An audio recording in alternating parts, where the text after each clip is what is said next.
Right, yeah, draft's right around the corner. Be a couple months from now. All right, let's talk TV, because this weekend marked the end of an era. Let's get to producer Chris in the control room with what we are talking about. Wait, Chris. No, you wear Western wear every single day of the week. Why not today? I was literally going to say, if ever there was a day to bring back the cowboy, quote-unquote, cowboy hat that I was rocking on the Good Day Country Halloween show, this would be it, because we are talking about Yellowstone, Steve. It has officially taken a ride off into the sunset over the weekend. The finale, Season 5, Part 2, last night. And just a warning, if you haven't watched it yet, some minor potential spoilers on the way. So let's get into it. Just in case you've been living under a rock for the last few years, long story short, the show follows the Dutton family and the battles they face over their cattle ranch. Up until this last season, the Dutton family was led by John Dutton. He was played by Kevin Costner. However, you know, if you watch this show, he left the show. And here's the spoiler alert. He got killed off in the very first episode of Part 2 of the final season.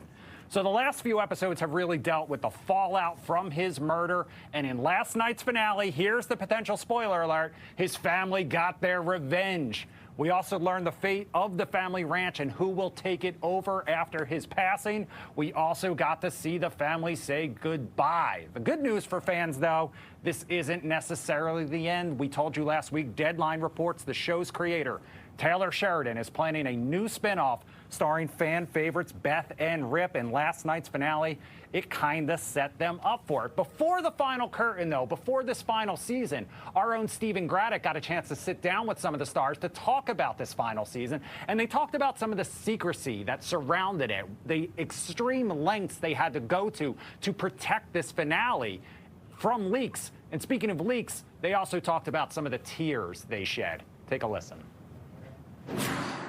We heard that there was high security, and there were rumors that, most of the script was blacked out and that you guys could not read ahead or at least read the parts of other actors. Is that true or not?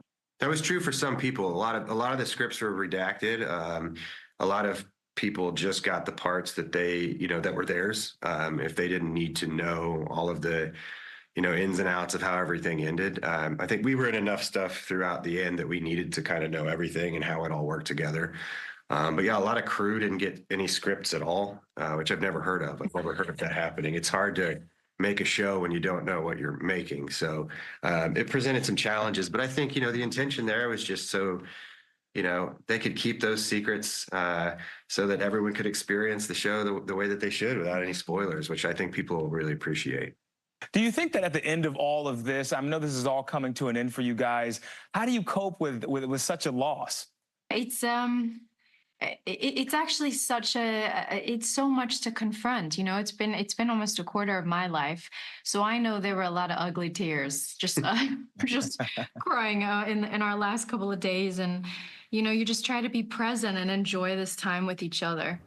So you can catch Stephen's full interview with Luke Grimes, Kelsey Asbill, and Wes Bentley on our website, fox5dc.com. Just a reminder, you can catch last night's finale, all 5 seasons of Yellowstone, streaming now on Paramount+. This last season was one of the highest rated they have ever had. However, I did hear from one fan of the show that last night's finale did not live up to the hype. He was left disappointed by how it all went down. It's hard when you have a series finale, right? Because you're never going to make everybody happy with the way that the series ends. Bigger question, though, Chris, since you're a fashionable guy yourself. Much like they killed off Kevin Costner, will they kill off the Western wear, chic that's been going around, or is it stronger than ever? Rip is getting that spinoff, and like I said last week during the Celebrity Dish, Rip was one of the most popular characters on the show, one of the most rugged and masculine, and his story is going to keep going from what I hear. Chris is going to have the bolo tie tomorrow as well.